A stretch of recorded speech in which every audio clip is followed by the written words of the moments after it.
How long will it take? Somebody's asking, how long will prejudice blind the visions of men? I come to say to you this afternoon, however difficult the moment, yes, sir, however frustrating the hour, it will not be long, because truth crushed earth will rise again. Yes, sir. How long? Not long. Yes, sir. Because no lie can live forever. Yes, sir. How long? Not long. How long? Because you shall reap what you sow. Yes, sir. How long? Not long. How long?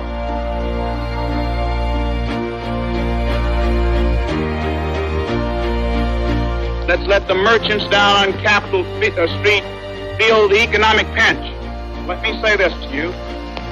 I had one merchant to call me, and he said, I want you to know that I've talked to my national office today, and they want me to tell you that we don't need business. These are stores that help to support the White Citizens Council, the council that is dedicated to keeping you and I second-class citizens.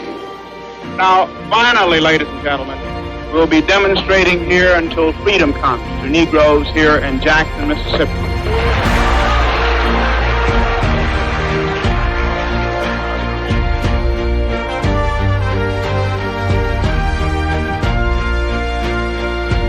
We hope to send into Mississippi this summer upwards of 1,000 teachers, ministers, lawyers, and students from all around the country who will engage in what we're calling freedom schools, community center programs, voter registration activity, research work, work in the white communities, and in general, a program designed to open up Mississippi to the country.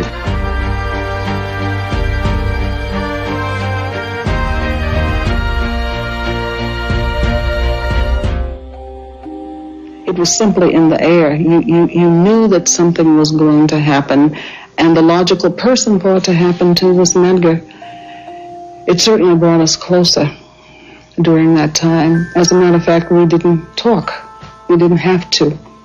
We communicated without words. It was a touch. It was a look. It was holding each other. It was music playing.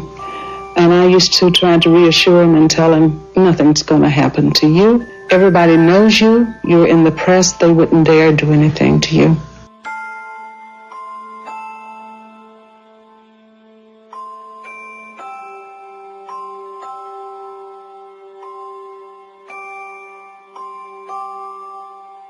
If the only alternative to violence, to fear, is violence and vice versa, then I would say fight. But it isn't the only alternative. I feel that violence creates many more social problems than it solves. Dr. Martin Luther King, the apostle of nonviolence in the civil rights movement, has been shot to death in Memphis, Tennessee. Dr. King was standing on the balcony of a second-floor hotel room tonight when, according to a companion, a shot was fired from across the street.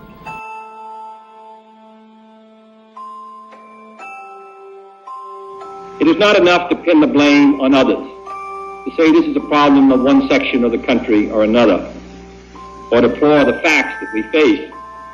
A great change is at hand, and our task, our obligation, is to make that revolution, that change, peaceful and constructive for all. Those who do nothing are inviting shame as well as violence. Those who act boldly are recognizing right as well as reality.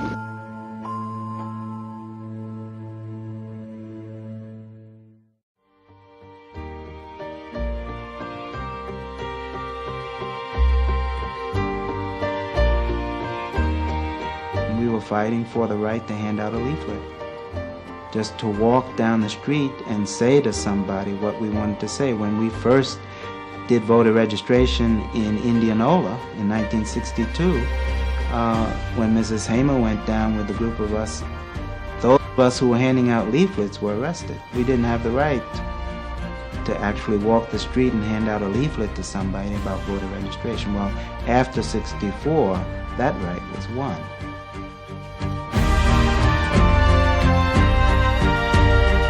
Now, I don't think that I have sensed the kind of despair that one feels in some inner cities and rural areas today ever. Because even when it was bad in the old segregated days, we always had a sense that we could struggle and make things better. It was a brand new idea to come out of medical school where all of the focus properly was on acquiring the knowledge and skills to take care of each individual person, but to do more than send them back to the environmental and social and economic and political situations which were making them sick in the first place. Never occurred to me that we would be planning a health center in a 500 square mile rural area of Mississippi. The march for justice continues.